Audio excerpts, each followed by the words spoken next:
Hey everyone, welcome to the State Department. Just one thing at the top, and then I'll take your questions.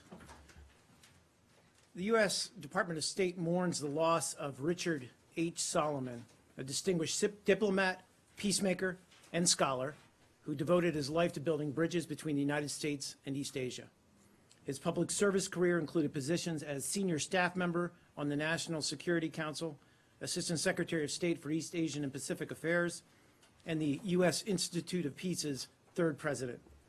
While at State, he helped negotiate the 1991 Paris Peace Accords that brought an end to the 14-year war between Cambodia and Vietnam. He also served as a U.S. ambassador to the Philippines.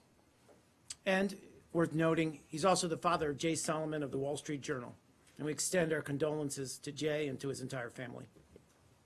With that, over to you. Thanks, Mark. Sure thing. Just one housekeeping thing that I know is on a number of people's minds. Yep. When we all last spoke yesterday, you said that the reason for the limitations on reporters accompanying the secretary was a lack of space on the airplane. Is that argument still operative? And if so, can you explain why, once a seat was identified on that plane that was available, the decision was made rather than to allow the press to send a pooler who would share information and actually allow us to work around not being there personally? The decision instead was made to handpick a conservative outlet to accompany the secretary and not to share that information. Sure. Starting with the plane, so it was a 737, and I believe that's the same plane that went to Mexico. My understanding, though, is that space was a constraint given the longer trip. I know we did accommodate, I think, at least one or two members of the press in Mexico. Again, I wasn't on that trip, so I don't remember exactly. But given the length of the trip, which also affects staffing needs, corresponding staffing needs, including crew, then there were a significantly reduced number of seats available, not only for the press, but also for staff to support the secretary. With respect to the press seat that was made available on the plane, I did speak to the fact that there might be a seat available the last couple of days. It was determined, and many of you know last night, found out that the one seat that was available, it was decided to take a journalist who was not, or from an outlet that doesn't normally travel with the secretary, as part of an effort to include a broader representation of U.S. media. I do want to note, though, that there's 23 reporters who are on the ground in Tokyo right now. I think 17 of them are U.S. press and 6 local press, which means based in Tokyo correspondents. And all of them are going to have access to Secretary Tillerson's media availabilities, press sprays. I think he's going to do a press avail as well.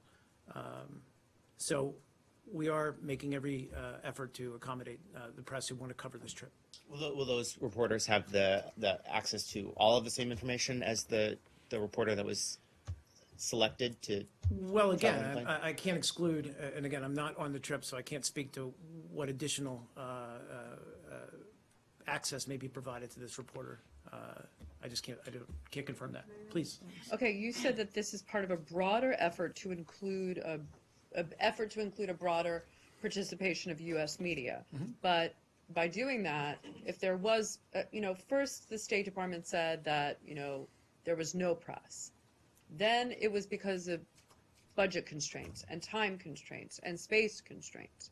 Then there was a seat made available. And as Josh said, it wasn't made available to U.S. pool. And now you say this is part of an effort to include a broader participation of U.S. media. So does that mean that in your effort to include a broader participation of U.S. media, that the foreign policy journalists and diplomatic press corps that have traveled with the Secretary for ages and are steeped in the issues of foreign policy and that are at this podium questioning about U.S. policy and the various developments every day are being kind of excluded? No. To answer your last question first, and then I'll unpack the rest of it. So certainly not. And I would never want to imply in any way, shape, or form that we don't respect Well, and acknowledge, I let me, think let the me, let me, let implication me of keep this going. move is Let me give me a that's chance to what it answer. We respect and acknowledge the level of expertise, the commitment of the individuals in this room. And nobody does that more than I. But unpacking the rest of your question, I guess all of the above applied in this case. So the Secretary did decide to take a smaller plane on his trip to Asia. That did result in space constraints for the trip. It did also result in, sorry, let me just get, and then you can come back to me, I know. It also resulted in a significant cost savings. I don't have those numbers in front of me, but I can get them for you, or DOD can get them for you, because they ultimately control the costs aboard that plane. And I know that press pay for their fair share, their ticket, but overall, it does have a broader effect, if I could put it that way, on the cost of the trip. That said, there was a decision made late in the game to take this journalist on board, recognizing. I'm not aware of when that decision was made. Said that they were offered it last week. Yeah, I mean, so as I said, I wasn't, Wait, sorry, can let's we keep just, going. we're gonna unpack this, guys, sorry. So I wasn't a part of that decision making because I wasn't on this plane, on this trip. You know how that works as well. When you're on the trip and the press or media representative on the trip, you're involved in the trip planning. So I wasn't involved or steeped in the trip planning, but that decision was made. It doesn't necessarily reflect in any way, shape, or form on the opinion that we have of the press corps that follows and covers the Secretary of State. I didn't say it Sure. reflects your personal opinion, Mark. But The new State Department leadership, I mean, I don't understand why, I mean, I just think we'd like a little bit more rationale. I mean, I also would like to know if you think it's very unfortunate that at this important juncture of U.S. foreign policy, on a critical, serious foreign policy crisis such as North Korea, that we are sitting here asking questions about why the State Department is excluding the diplomatic press corps I from would agree with traveling with that. the secretary and offering a seat to a I would agree unilateral, with and that we're and not I'm- talking about the So I serious would agree issues with about that, North and that's Korea. why I'm up here at the podium trying to answer your questions specific to the policy priorities of this trip and the issues that are going to be discussed. I'd much rather have this conversation offline. But that said, I'm willing to answer your questions because I do it every day. I try to stand up here and answer your questions to the best of my appreciate that. ability. No, I get that. But with respect to this decision, I wouldn't extrapolate that there's some intent to ostracize the media in this room. Well, is And there I ex- could say going forward, sorry, let me finish. And I could say going forward that, and I've said this, that every effort will be made to accommodate a press contingent on board the plane. But in this specific trip, an instance, it was decided to make an outside the box, if I could put it that way, decision to bring somebody in who doesn't necessarily cover the State Department, a media outlet that isn't steeped in foreign Well, I policy. mean, is to this give a how new, fresh Secretary perspective. Tillerson wants to kind of debut his important diplomatic mission on a foreign policy crisis? But- Let me Okay, yeah, finish. go ahead. An issue such as what's going on with North Korea and China, he's setting the table for, the President Xi's visit next month Right. to the White House, and all of these kind of important diplomatic initiatives that he's going on. Yet you took the opportunity, as you said, to go out of the box and take a reporter from an outlet that is not at the briefing every day or ever, as far as I can tell, and does not know anything about these foreign policy issues. So, I mean, could you explain that a little bit more? Again, I don't know that I need to explain it beyond what I've said, is that this was an effort to include a broader representation of U.S. media. You can agree with that or not, but that was the decision behind, or that was the rationale behind the decision. But I also beg to differ on the presumption that somehow other U.S. media are going to be excluded from this trip. I mean, we've all seen, or I at least saw, Andrea Mitchell was broadcasting live from Tokyo, where she was covering the Secretary's visit. I know that, as I said, there's at least 17 or possibly more U.S. media on the ground. They're all going to have access to the press avails. And, Equal and- access? Yes, Yeah, that's good. please. So just, Yeah. who made the decision to take a reporter and this particular reporter? I don't know that I need to answer that Well, question. you've used a passive construction 3 times. Sure. It was decided, it was decided, it was decided. Well, often, Was this the so Secretary's often, decision? So, no, often, Arshad. The Secretary is obviously aware of the decision, but as you probably know, he doesn't necessarily make that level of decisions, frankly. But the reason I put it in the passive voice is simply to say that these are decisions that are made often by groups of people, and that goes into any kind of logistics planning for the Secretary's trip. So who made it? I mean, what is the problem with saying what is the group of people that made that decision? It's the senior staff that come together when any trip is being planned and make those decisions at the 7th floor level. Who is paying for the journalist's trip? Is the State Department picking up the tab? No, I Or- believe the organization, Okay. the Third, media outlet is. what benefit does the State Department believe it confers on the reporting of U.S. foreign policy to establish what has hitherto not been the practice, which is to say to establish a pick and choose system whereby you select individual reporters or news organizations rather than going with what had previously been the practice, which is to include a wide array of news organizations and at a minimum a wire service reporter who would share the information with all the other regulars and whose news organizations have very wide dissemination of their reports.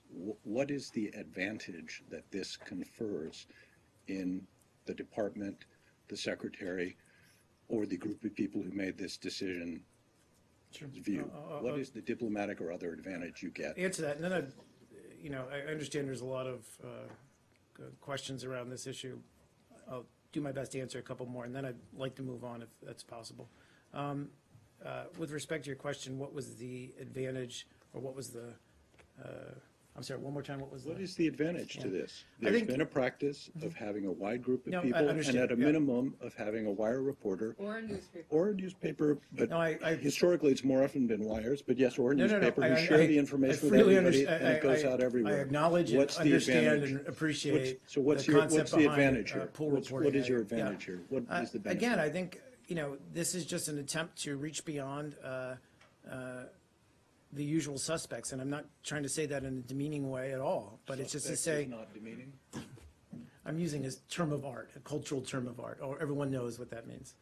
What I'm saying is, this is a chance or an opportunity at the beginning of a new administration to look at outside the box, if I could say that, approaches to how we cover or how we handle coverage of the secretary. It isn't to say this is going to be the status quo or the new order going forward. This is just particular to this trip. I don't know at this point, but it's an effort, as I said, to reach beyond the normal procedures, and rightly, or that's exactly what you pointed out, Arshad. I just again want to stress the point that there's going to be broad access to the secretary on this trip, and we're doing our best to accommodate to our embassies in Beijing and Tokyo and Seoul to accommodate reporters, as we always do. The last one for me. Last if I one, and may, then last Michelle, one and then for me. that's, I'm sorry, The I last one moved for on me. to. What is, I get you say that you are trying to think outside the box. What I don't get is what advantage it confers to the department to look outside the box in this way.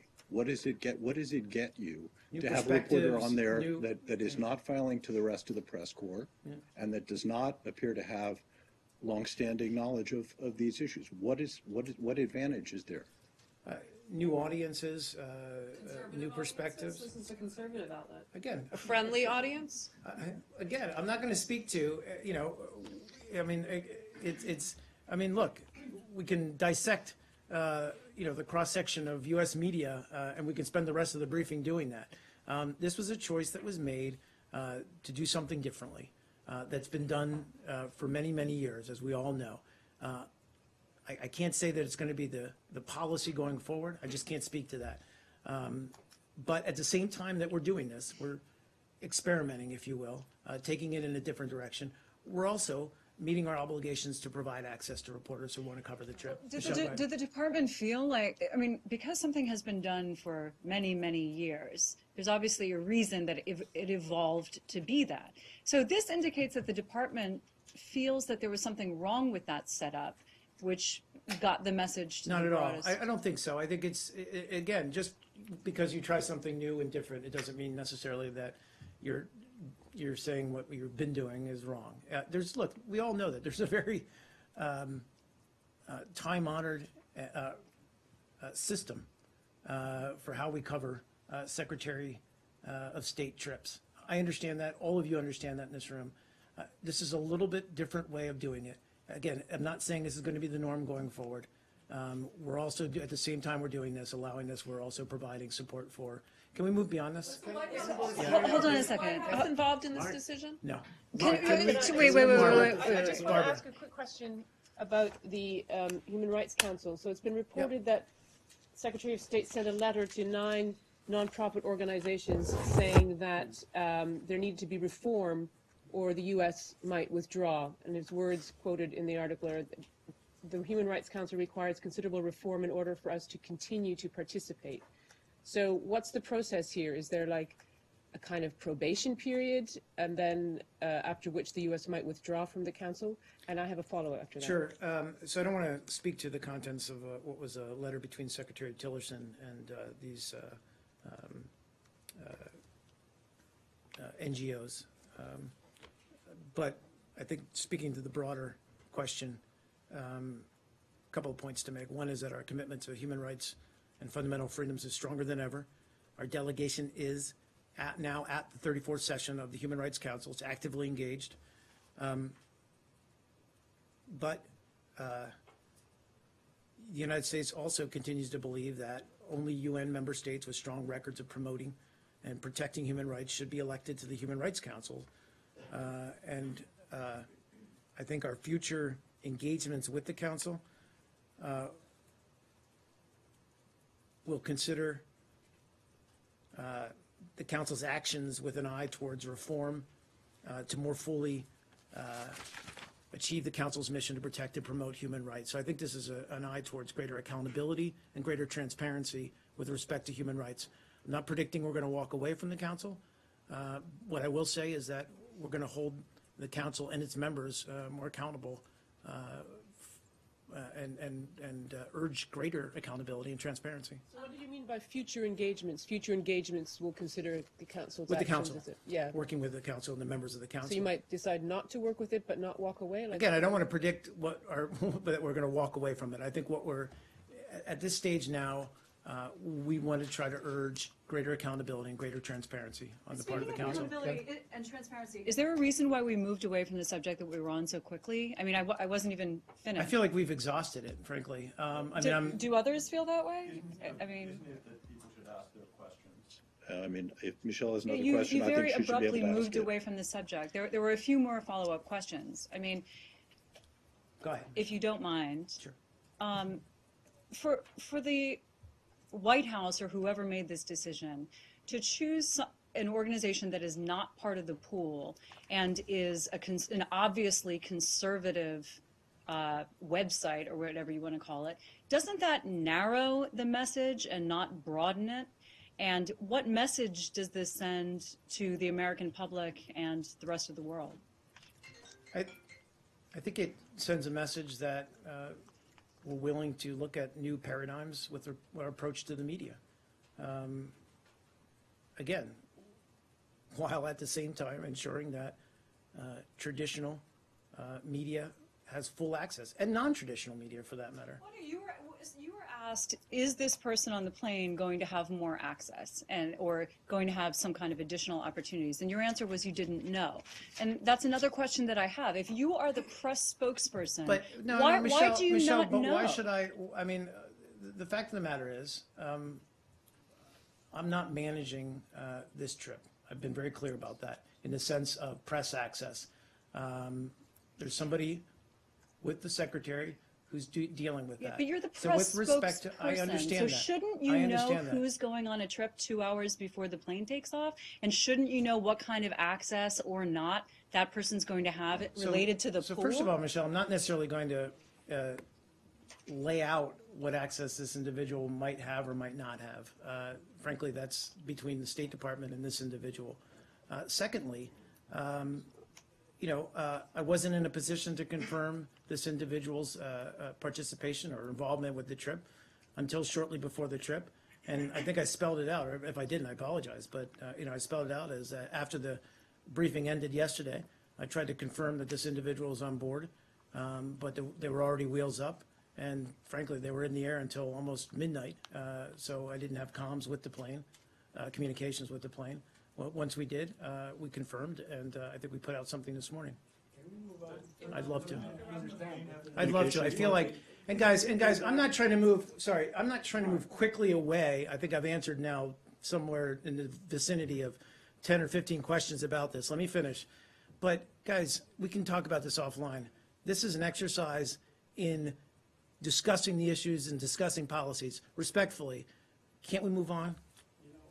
These briefings are really few and far in between. Transparency. It is, and I've been this transparent. This is not But against. do you really want to spend the next hour, because, I don't have all day to answer your questions about policy issues, and yet, Especially when you only I mean, have for 2 example, briefings do we a want week, to talk please. about the fact that it's the 6th anniversary of the conflict in Syria? Yeah, please. Do we want Especially to when answer we questions have- about we the have Middle only East? two- Yemen? I'd two love weeks. to answer questions about Yemen. Go ahead, Saeed. I was chatting for. Yeah. First of all, today marks the 6th anniversary of the beginning of the Syria war.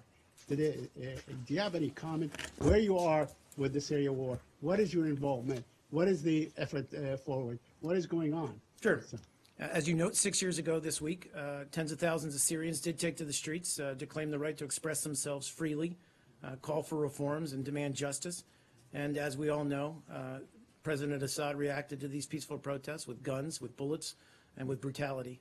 And I think it's important to note on this day and to recognize the sacrifice of the brave men and women from across Syria's diverse society who risked so much to build a better future for themselves and their children. We also remember the countless civilians, including many, many children, who have lost their lives from torture, from starvation, and from attacks by the regime and its backers. The United States does remain committed to finding a peaceful, diplomatic resolution to the Syrian conflict. All of us know how hard that is. We can only look at the talks in Astana and to see how they're struggling to reach a durable ceasefire. But that has to be the next step. And we support those talks. We support them even though we're only there in observer status. Please. We're a little bit confused as to what the United States is doing, which group that is supporting and so on. I mean, of course, you condemn the regime and so on, but there's been a great many terror acts in Damascus, in and around Damascus. Yeah. You have not condemned that. I mean, there was one today. There was Aware of one the 2 one days, 2 days ago and so on. So we have not seen a statement. So Sure. what is your position on these Qaeda affiliated groups that claim to have your support, Sure. claims to have weapons that were supplied by the United States? Well, a couple of points to make. One is, you know where we stand with respect to al-Nusra, who rebranded themselves but remain an affiliate of al-Qaeda. I'm aware of the attack, or today's attack in Damascus. I think we're still trying to collect all the details of that to figure out what exactly happened. Saeed, you know as well as I do, we don't have the best eyes and ears on the ground in Damascus. So whenever we are looking at any event like this, tragic as it appears, we want to obviously collect all the details and before we make an educated guess as to who is behind that. But we condemn any act of violence, any act of terrorism. And Please. you still believe that Assad should not have a role to play in the future of Syria? We still believe Assad? The president of Syria, Bashar al-Assad. How would we view him? We view him as a brutal. no. We view him as a brutal man who has led his country into this morass. That said, it's up for the Syrian people. That means opposition, moderate opposition, working with, obviously, some representation on the part of the regime to try to forge a political transition. We believe that will be a transition away from Assad, because we don't believe he can ever be an acceptable leader to all of the Syrian people. On Astana Michelle, let's talks, stay on Syria. on Astana Stay on talks, Syria, then I'll go to Iraq. Russia has proposed yesterday a project to set up a constitutional commission to deal with drafting the constitution. How do you view this step, and does it contradict with the Geneva process? You know, Michelle, I've seen that. I'm not sure. I haven't had a chance to look at that very closely. I'm aware. I mean, obviously, drafting a new constitution was part of the overall process leading towards a political transition. So I'm not quite sure where this new proposal would fit into that process, as you say, or whether it's in accord with or in contradiction to the Geneva process. So let me look into that and get back to you. And the U.S. ambassador in Kazakhstan has met with the Russian delegation there. Do you have any readout for this I meeting? don't. He's any there. coordination Sure, between it's the our two ambassador to countries? Kazakhstan. He's there, obviously, in an observer role. I haven't gotten the readout of his participation yet. Iraq, Syria, sure. Syria and then Syria. Please, go ahead. The Hill reported last week that Senator McCain is very concerned that the U.S. alignment with the YPG in Syria is going to lead to a, quote, train wreck because the U.S. fails to comprehend the extent of Turkish opposition to the YPG. What would be your response to Senator McCain's concerns?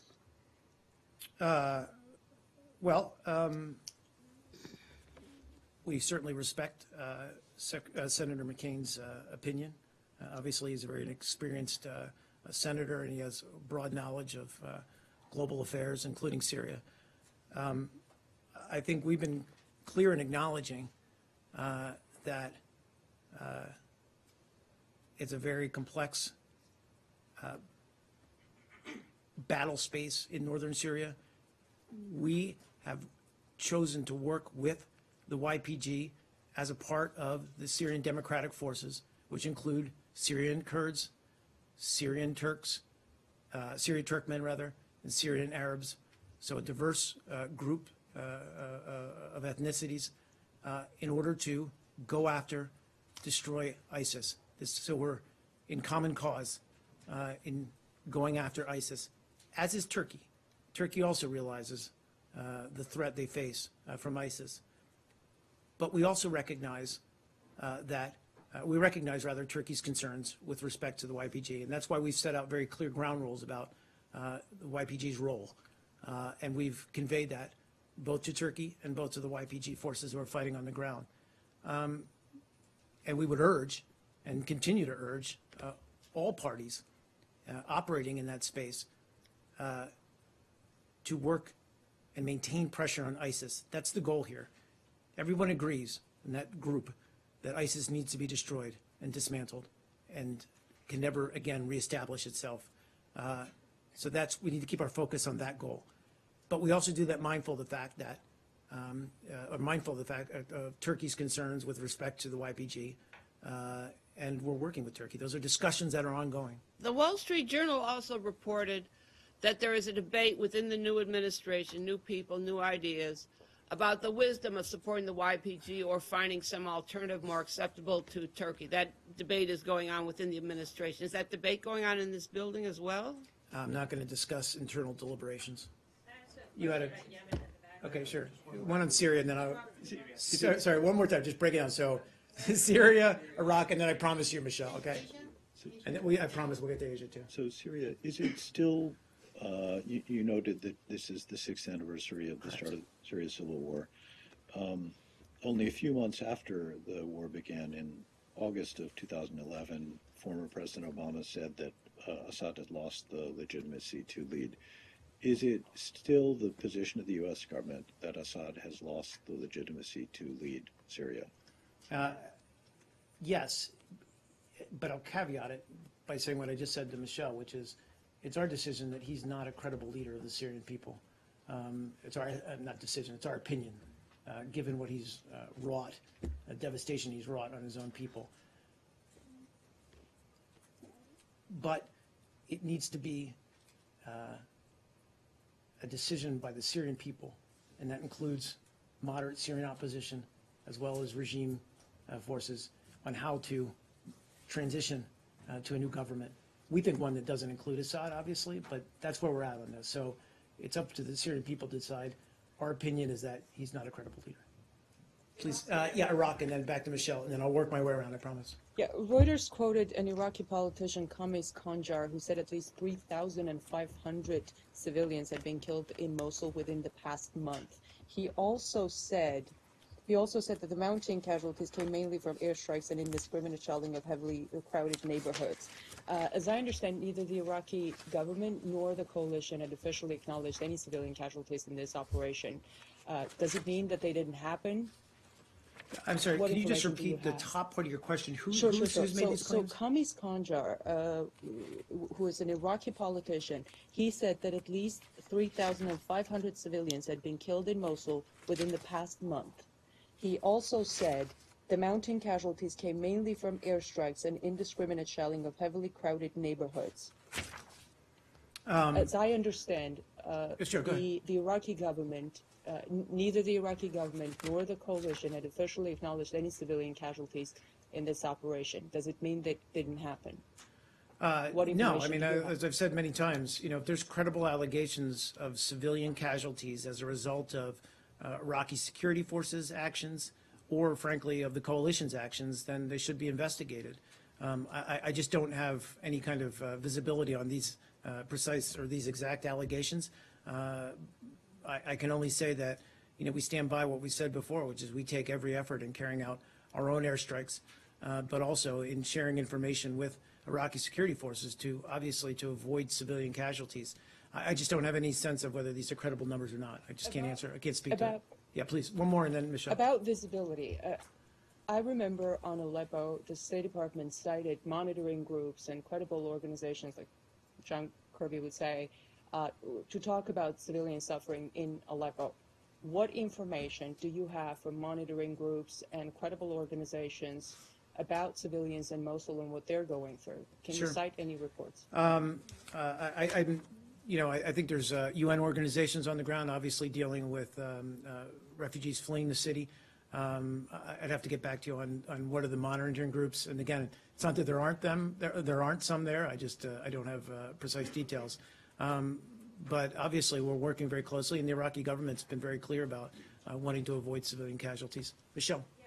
Last year, after bombing of a funeral home in Yemen, the Obama administration put some weapons sales on hold to Saudi Arabia.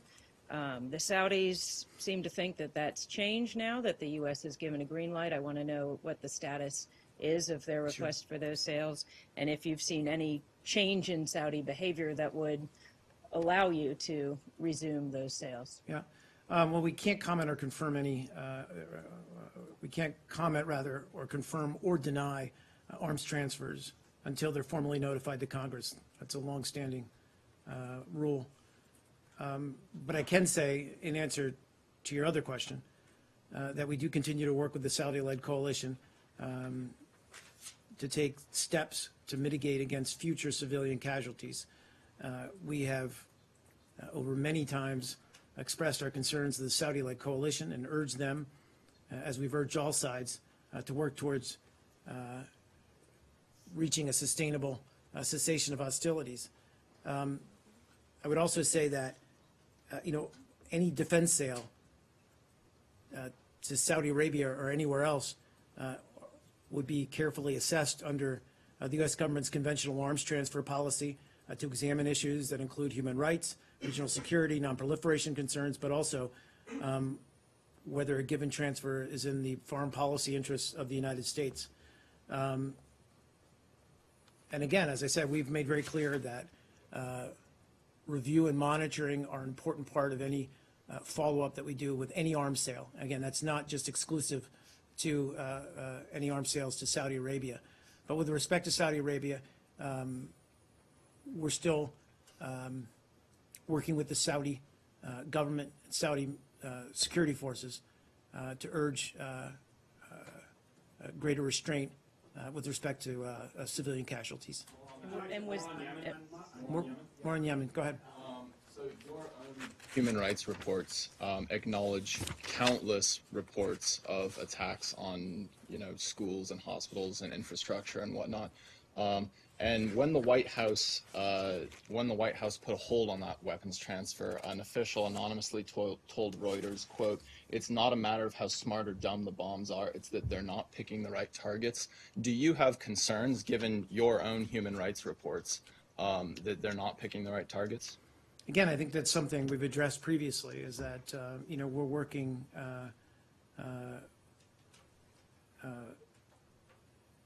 to help Saudi Arabia improve its how it goes about targeting when it does decide to target, that it's targeting the right places and not indiscriminately hitting civilian targets. Right, but your own reports acknowledge countless atrocities. So is it your position that these are all accidents, or that some of them are on purpose? Again, I think we've been through this before. We've raised our concerns with the Saudi authorities and Saudi government, that we need to see greater restraint shown in respect to the targeting choices that are made. And one more. And I have just a couple more questions after this, and I have some Asia questions too. Go ahead, sir. Yeah, One more. Sorry, Yeah, one more. please, that's Are you investigating any Saudi military units for human rights violations, as is your legal obligation? Yeah, I mean, I'm not aware, and I don't know that I would actually speak to that, but any kind of assistance that we give to certain groups is under, obviously, Leahy vetting jurisdiction or law. But I don't know if I can even speak to that. Mark, I just wanted to ask you to clarify, was there an approved sale by state on the PGMs, the precision-guided missiles last week? I don't believe, again, I don't know if I can speak to that if it hasn't been.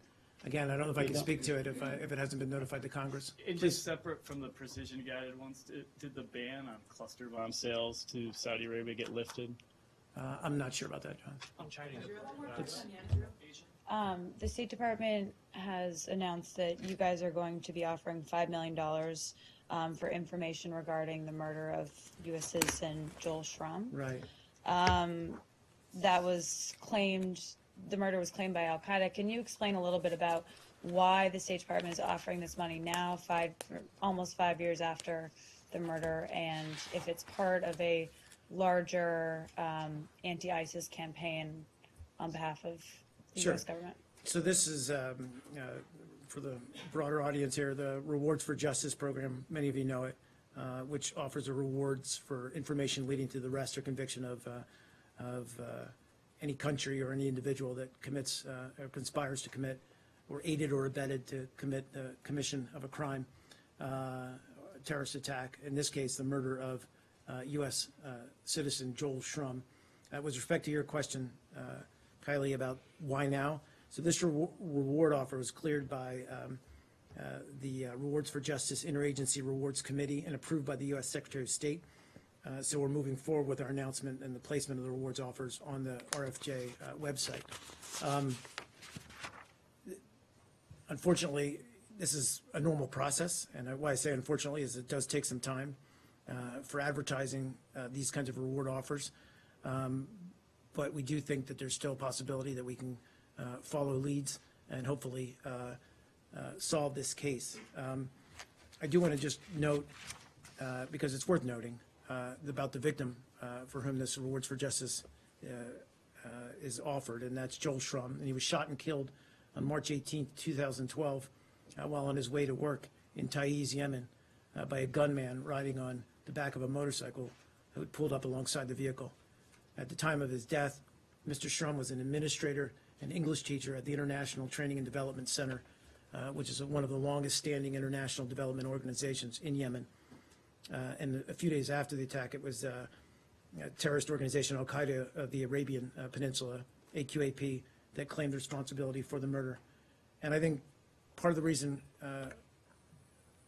in spite of the delay, we never forget the victims of terrorist attacks, and we're going to pursue them to justice.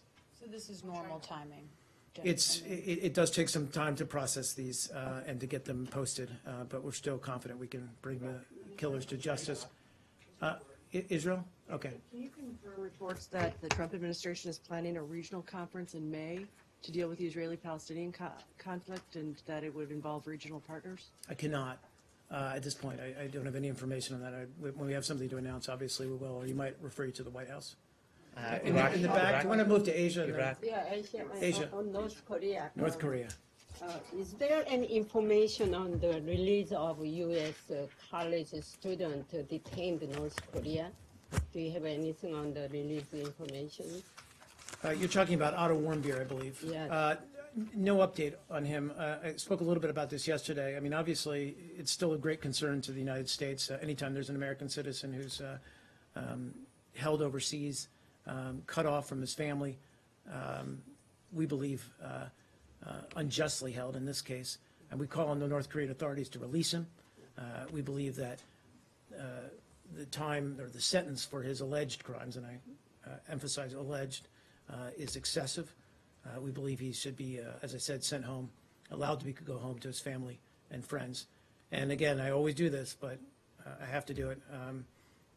I feel obliged as a parent to advise anyone, young or old, considering a trip to North Korea, an American citizen considering a trip to North Korea, to think twice about that. So now U.S. and South Korea have a military exercise ongoing. So what action will be taken to ensure immediate release this student? To ensure? To ensure to immediately release this. Well, again, these kinds of defensive exercises are part of our longstanding commitment to our ally, South Korea, Republic of Korea, and we're committed to the defense of our ally and partners in the region. Just a few more questions, guys. Yeah, I did promise you. I'm sorry. Does the Secretary expect firm commitments on moving forward against North Korea while he's there? No, I wouldn't. I wouldn't predict that there's going to be concrete action out of his trip. I think this is a chance for him to have a lot of substantive, hard discussions with our allies and partners in the region about possible next steps. Again, recognizing that the threat of North Korea, frankly, is only growing stronger. And on withdrawing from the TPP, what message does that send to Japan? Well, again, I think the focus we're certainly going to convey in our conversations with Japan is that we want to pursue trade. We believe in trade. Trade is good for American workers. It's good for American companies. But we want to do that on a bilateral basis. And we want to ensure the best possible trading platform. We want to ensure a level playing field for U.S. workers and U.S. companies. And we're happy to have those discussions. I mean, trade with Japan is a vital stimulus to the U.S. economy. One more question, you, sir. Then I got to get out of here. Just recent developments in Sinjar. Yesterday, I just want to update you. I don't know if you've seen the reports. There was a demonstration by civilians in Sinjar area, and there was a shooting by the Kurdish forces that belonging to KRG. As a result of that, one civilian was killed, she was a sex slave survival from ISIS. She was a teenager, and then 15 people were injured as a result of the clash between the KRG affiliated forces and the civilian in Sinjar. The reason I bring this to your attention is that it's really miles away from your trainers and soldiers on the battleground, embedding with the Iraqi forces, and also these Kurdish forces, some of them have been trained by you, and also they are in possess of the U.S. weapons. Are you concerned that these weapons being used against Yazidis themselves that you claim to Well, we're support? concerned in general about the situation around Sinjar, around western Nineveh. There's discussions ongoing between the government of Iraq and the KRG, generally about building stability in those areas, in those regions that hug the Syrian border, that have been liberated from ISIS. And those discussions are ongoing. We're also having those discussions with those two groups because we recognize there are tensions in the area. And again, we've said this many times, part of the success is once we've liberated an area from ISIS is how do we establish control, how do we establish local governance, how do we establish stability back in these regions, and that's certainly something we're focused on. Thanks, everybody.